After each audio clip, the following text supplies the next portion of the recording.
Ladies and gentlemen, welcome to this series, Who Is?, where we will learn about and explore characters we love and hate. We will be discussing the character's life, their successes and failures, and everything in between. If you enjoyed this series, then please do consider leaving a like, subscribe by hitting the red button to help grow the channel, and let me know in the comments who you might like to see in the next episode. Today's subject is Lord Beric Dondarrion, also known as the Lord of Blackhaven and the head of House Dondarrion. House Dondarrion was a Stormlands house, and Beric was a vassal sworn to House Baratheon and Storm's End. Personality-wise, Beric Dondarrion was considered to be an extremely loyal man who was fearless and a charismatic lord. It is after his first death that Beric also displayed his bravery, determination, compassion and nobility, which made him revered by the peasants and small folk alike. And they would go on to join his cause and join the Brotherhood without banners. Now, with the notion that Beric was sworn to House Baratheon, he was obviously loyal to King Robert, and happy and eager to serve his king. As a young knight, he would often take part in tourneys and was considered a good leader and reliable knight. As such, when the realm heard of the atrocities of Sir Gregor Clegane, Eddard Stark, who was at the time Robert's hand, ordered Lord Beric to take 100 men and bring Sir Gregor to justice and to trial. Beric, of course, willingly agrees to this task. We then don't hear much about Beric, but it is rumoured that he has been killed in the battle at the Mummers Ford. But in reality, he was actually killed by Sir Gregor Clegane, the mountain that rides, who drove his lance through Beric's chest. However, Thoros of Myr unwittingly resurrects Beric Dondarrion. Dondarrion reunites with Thoros and Thoros' party at Hollow Hill, which was the headquarters of the Brotherhood without banners, and he's surprised to see that they have captured Sandor Clegane, the mountain's brother. Beric reveals that he has converted to the religion of the Lord of Light following his resurrection by Thoros. Arya Stark, who is also there, accuses the Hound of murder, and Beric sentences him to trial by combat, as there are no other witnesses to confirm whether Sandor is guilty of Arya's claims. Beric chooses to fight Clegane himself. Using his magic and pyromancy, Beric ignites his blade with fire. Now, this initially gives him a large advantage over Sandor due to his fear of fire. However, Sandor's superior strength eventually are enough to overwhelm Beric, and with one downward swipe, Sandor cuts deep into Beric Dondarrion's shoulder, nearly cutting off his entire arm, and right through his flaming sword. Arya Stark here attempts to kill the Hound while he tries to extinguish his shield in a panic in the flames, and this had been set aflame, of course, during the fight, but she is stopped by Gendry. Sandor taunts Arya over how the gods prefer him over her friend, but then he gets a little bit of comeuppance. He's interrupted and shocked by Beric. Beric, who has been revived and healed by Thoros of Myr again, using the Lord of Light's power. Since Sandor effectively won the fight, however, Beric declares him innocent and sets him free. But he keeps Arya within the Brotherhood, hoping that he can ransom her to her mother at Riverrun. Later on, Beric reminisces on the times he has been killed with Thoros and Arya asks if Thoros can revive a man with no head, hoping he could revive Eddard Stark. Beric compliments Eddard's honourable nature and tells her that the side effects of this resurrection, with each revival he loses some of his memories and is less himself, something that he would not wish upon Eddard Stark. The group is later encountered by Melisandre, Stannis' Red Witch, who seeks out Gendry. Melisandre briefly examines Beric and is astonished at how Thoros has revived him so many times. Against Arya Stark's wishes, Beric actually does give Gendry to Melisandre for plenty of gold, and this decision eventually leads to Arya abandoning the Brotherhood without banners. When Beric informs Arya that they will be delaying ransoming her, in order to launch an attack on Lannister soldiers, this is the final straw, and Arya leaves and runs away from the Brotherhood. Arya could not forgive Beric and Thoros for selling Gendry to Melisandre, and later, when travelling back with Sandor Clegane, she adds their names to her death list, though she does remove them from this list fairly quickly afterwards. Remembering how Beric was revived by Thoros 6 times, Melisandre attempts a ritual to resurrect Jon Snow in a similar fashion, which is successful, so we can claim Jon's resurrection was inspired by Thoros' abilities. Later on, we rejoin Beric as he prepares to hang one of his Brotherhood without banner members, Lem, with 2 other members for raiding a community that was building a sept, and this has stained the name of the Brotherhood and caused peasants and the small folk to question if they are actually for the small man. However, Sandor Clegane, who had himself become a member of the community, hunts Lem down and demands he be allowed to kill him instead, as vengeance for the hanging of Brother Ray, one of the brothers of the Sept. After some arguing, Beric and Thoros allow the Hound to hang 2 of the men himself, out of respect for the loss of his friend, but he refuses to allow him to kill them in a barbaric manner. Beric Dondarrion personally hangs the 3rd man, showing his sense of honour and duty, much like Eddard Stark. Beric offers Sandor a place in the Brotherhood, as he does need good men, and he says there are cold winds rising in the north, and I intend to stop them. The Brotherhood without banners leave the Riverlands and instead start to travel north through thick snow. They shelter at an abandoned village, but Sandor thinks that this is unsafe. Beric dismisses Sandor's unease and orders that they set up camp for the night. The men enter a hut where they discover the corpses of a farmer and his daughter, Sally. Sandor and Arya had encountered these 2 years before, following the Red Wedding, and it appears that the father killed his daughter and himself so that they would not starve to death. In private, Sandor recalls that seeing Beric at the tournament at King's Landing, and Beric confides that he does not know what the Lord of Light is telling him or what he is using him for. Sandor claims that he does not believe in divine justice and cites the fate of the father and his daughter as evidence, and that Beric should be dead in their places. While making their way north, Beric, Sandor and Thoros are captured by Tormund Giantsbane and the rest of the wildlings that have managed to capture Eastwatch by the sea and south of the wall. They're brought to Eastwatch, where they are put into the eye cells until they are finally accosted by Jon Snow with Jorah Mormont and Gendry.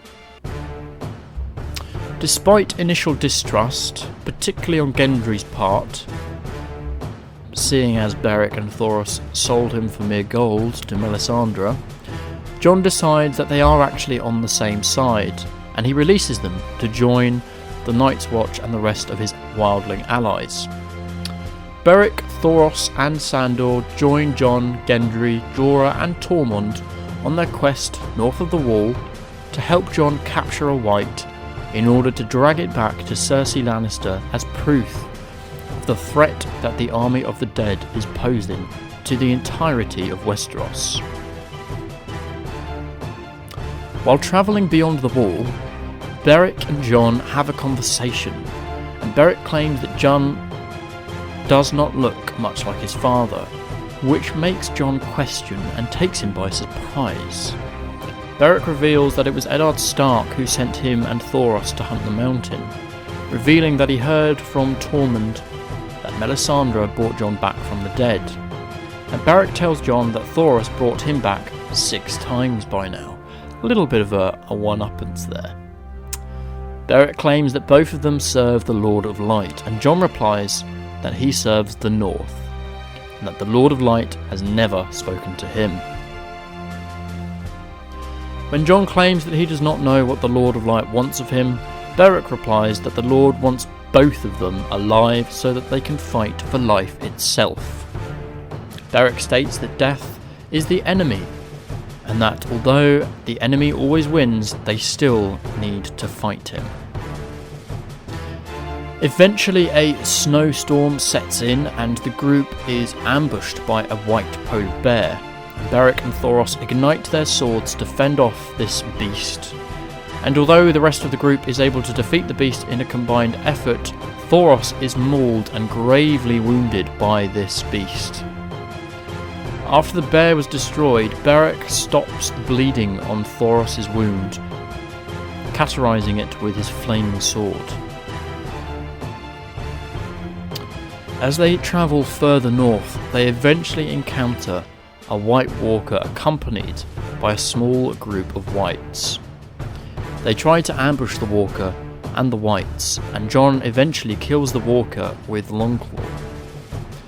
All but one White smash to the ground motionless, and the team capture this White, but are quickly forced to flee when the entirety of the undead army comes down upon them. They flee to an island on top of a frozen lake, which grants them temporary safety as the Whites break through the ice and are unable to cross. Surrounded, the group is forced to wait out the night in the cold, desolate island. Jon had sent Gendry back to Eastwatch to send a letter to Daenerys Targaryen. Daenerys was deemed the group's last hope to flee the north alive. Another night passes, and in the morning they realise that Thoros has sadly frozen to death. And Beric is obviously greatly upset by this and says a prayer for Thoros before he ignites his corpse with his sword so that he cannot reanimate as a White. Beric's long companion is no more.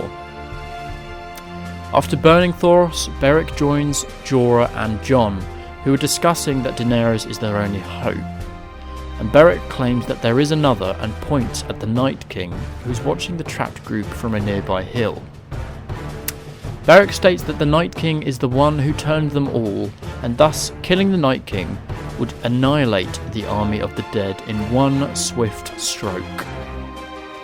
Beric tells Jon that this might be the purpose the Lord of Light has for them, as he hardly brought them back only to watch them freeze. Sandor Clegane chimes in with his old great sense of humour, reminding Beric that he's lost his priest and is thus on his last life. Eventually, the water around the island freezes once more and the Whites begin to advance, edging nearer to them. The group prepares for a final stand, and Beric once again ignites his sword, slaying many of the Whites. However, the sheer mass of the advancing undead army forced the group further back onto the island, virtually fighting back to back. When all seems lost, eventually Daenerys sweeps in with her 3 dragons, Drogon, Viserion, and Rhaegal. The other two dragons tear apart at the advancing undead army, and Daenerys eventually lands on the island with Drogon, so that the rest of the group can climb aboard and escape. All but Jon, who is still fighting off White, make it onto the dragon, where they witness the Night King hurl a spear at the flying Viserion, impaling him through the neck and causing the dying dragon to fall onto the ground, breaking through the ice and sink to the ground of the lake. All on board Drogon, Beric watches in horror and in awe. The Night King is already preparing another projectile when Drogon is forced to set off, and the group, except for Jon, fly back to the wall. Once they've returned to the wall, they head to Eastwatch, and Beric, Tormund and Sandor deliver the captured White. After having hurled the White into a boat, Beric and Sandor split up as their travel together has come to an end. Beric claims that he will meet again, to which Sandor replies, "Let's fucking hope not." While most of the group make their way down south to meet Queen Cersei, Beric remains at Eastwatch, together with Tormund and the rest of the wildlings. And while they both stand atop the wall, facing north, they realise the arrival of the White Walkers and the army of undead. And whilst they watch in awe, the Night King suddenly comes swooping in on top of the reanimated dragon Viserion. Viserion blasts blue fire at the wall, causing outer shells to crack off, and Beric and Tormund run to escape Viserion's continuous barrage as he breathes fire onto the wall, bringing large parts of it down, and allow the undead army to finally head south and enter the Seven Kingdoms.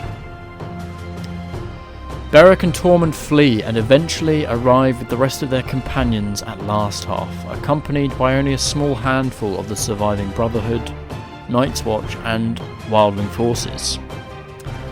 Investigating the castle at Last Half, they find signs of a massacre, but no corpses. And they hear a strange noise, and as they prepare to attack, they stop, after seeing men of the Night's Watch led by Edison Tollet.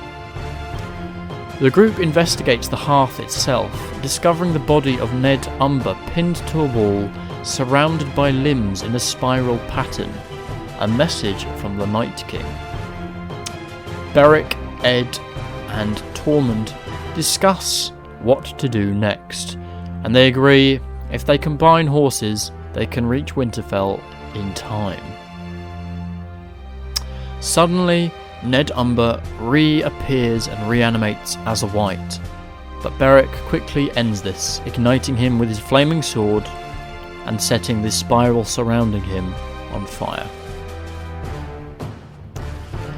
Beric and the Brotherhood, Free Folk and Night's Watch eventually reach Winterfell before the army of the dead can, and inform Jon that the Night King will be arriving before dawn. Beric is present when there is the War Council meeting, and the night before the battle he finds Sandor Clegane and Arya Stark drinking on the battlements of Winterfell. He apologises to Arya for the circumstances under which they last met, when he sold Gendry to Melisandre. He tries to speak about the Lord of Light, but Sandor quickly threatens him to stop. Neither of them want to hear about the Lord of Light. Arya then leaves as Beric reaches for a drink. During the battle at Winterfell, Beric, fighting side by side with Sandor, manages to fight inside the walls of Winterfell. He looks back to see Sandor Clegane shell-shocked in a similar way to how he was at the Battle of the Blackwater. Beric tries to convince him to keep fighting, but Sandor retorts, telling him that there's no hope for the living. Beric also captures a glimpse of Arya in terror, being swarmed by Whites. He beckons Sandor to look to Arya, who is struggling to survive, and this gives Sandor the drive and ferocity to attempt to rescue Arya, and Beric follows his footsteps.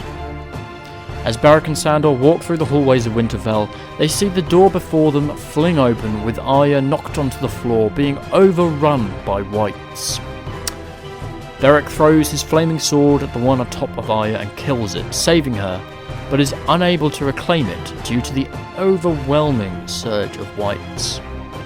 As more and more arrive, Beric tries to hold them off from Arya and Sandor, but he is finally stabbed multiple times. He manages to follow Arya and Sandor to safety through the door into the Great Hall, but he ultimately dies here for the final time, as Melisandre states that he has fulfilled his purpose to R'hllor, the Lord of Light, which was to save Arya Stark. He is shown to be instrumental defeating the army of the dead, and his sacrifice will allow Arya to kill the Night King and subsequently the remaining White Walkers and army of the undead, bringing an end to this great war. Eventually, Beric's body is reclaimed and placed onto one of the many funeral pyres for those who fell fighting the Whites. After Jon finishes his eulogy, Arya lights the fire and the pyre in which Beric was placed. And that is the end of Beric Dondarrion.